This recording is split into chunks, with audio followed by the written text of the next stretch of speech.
We are your home theater and AV questions answered.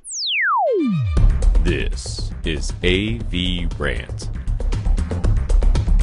Want your home theater or AV question answered by Tom and Rob? Send it to question@avrant.com. Welcome to AVRant. I'm Tom Andry, and I'm here with Rob H. All right, Jonathan. Long-time listener, first-time caller. Except that he's not been a first-time caller. He's called us many times. We have a list of Jonathan topics that if we ever run out of things to say on this podcast, at the very bottom, there's all these things that Jonathan sitting there for over a year now at this point, hasn't it? Well over a year. Well over a year. Yes. Sorry, Jonathan. Sorry. Hey, thank you for giving us some backup topics. But, well, we talked about your stuff anyways. Jonathan was reading one account of the recent AXPONA Audio Expo. He was struck by one particular line, which read, quote, "On Dave Brubeck's classic Take 5, there's a closing drum shot that reverberates through the studio. On the Contour 60s, those are the speakers he's listening to, I imagine. Yep. That wallop nearly knocked me out of my chair with the decay hanging in the air as the song ended." So, that was end quote, by the way. Despite the obvious hyperbole, what would account for this description? Bad acoustic, tinnitus in the reviewer's ears, some sort of ESP listening mode, or the recording actually containing this long delay, and therefore any competent speaker will reproduce it?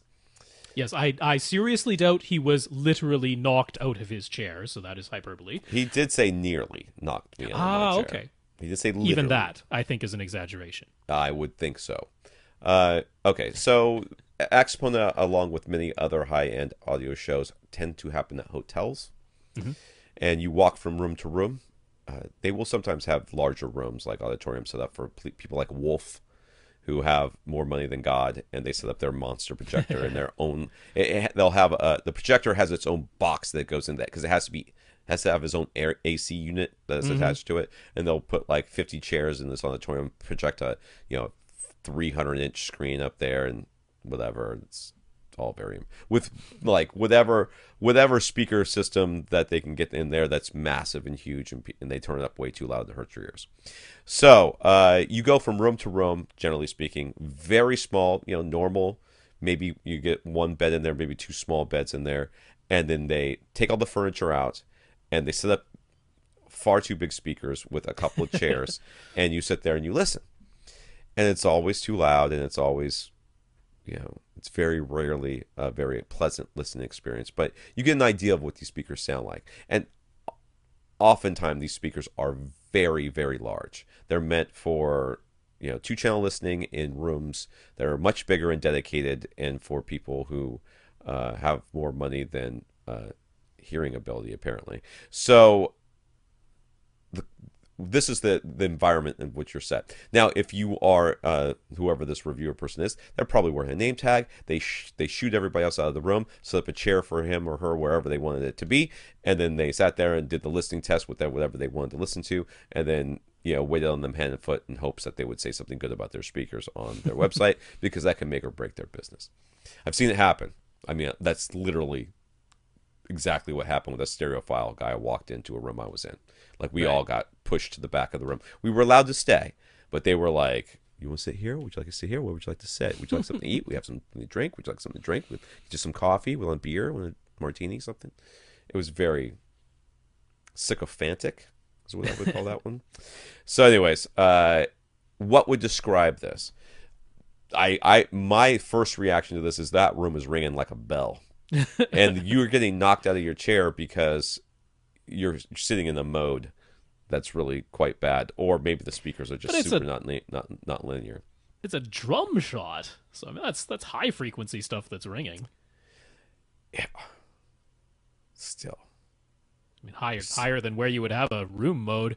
I mean, he says it reverberates through the studio, as he's referring to the recording studio, and that very well could be the case. Therefore, the recording has a reverberant sound. But it says the decay was hanging in the air as the song ended, so the song is over, and he's still hearing the ringing. Right.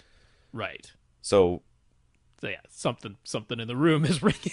Something in the room is ringing. It might be his ears. It might be his brain. It might be that he's just trying. He's out of things to say, and this is what could be came crappy out. speakers too, because speakers can ring. You know, the True. cabinets themselves can ring. The drivers can continue to move when they should have stopped. All the That's fake not impossible pictures, either. all the Thomas Kincaid fake pictures on the wall are ringing as they're bouncing back and forth. I believe the Contour 60. I believe those are Dyne Audios. So I'm not going to blame the speakers out of hand on that one, because Dyne Audio makes quality speakers. So I'm not saying that. I said that I doubt it's the pictures were bouncing on the wall. No, I was saying it could be crappy speakers. I don't think that's the case here, based on Dyne Audio's pedigree. But if this were taken at face value, then if I assume he's heard this recording before and he's like, there should be a reverberation, but this was particularly reverberant. Well, okay, it's the room then.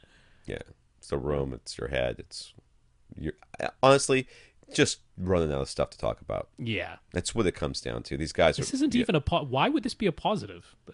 That doesn't sound like a positive to me, but these people are like, oh wow, it's great.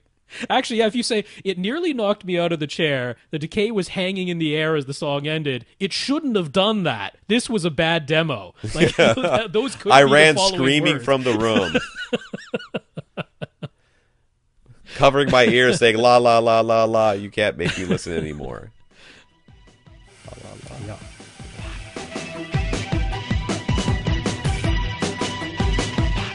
Want your question answered? Send it to question@avrant.com.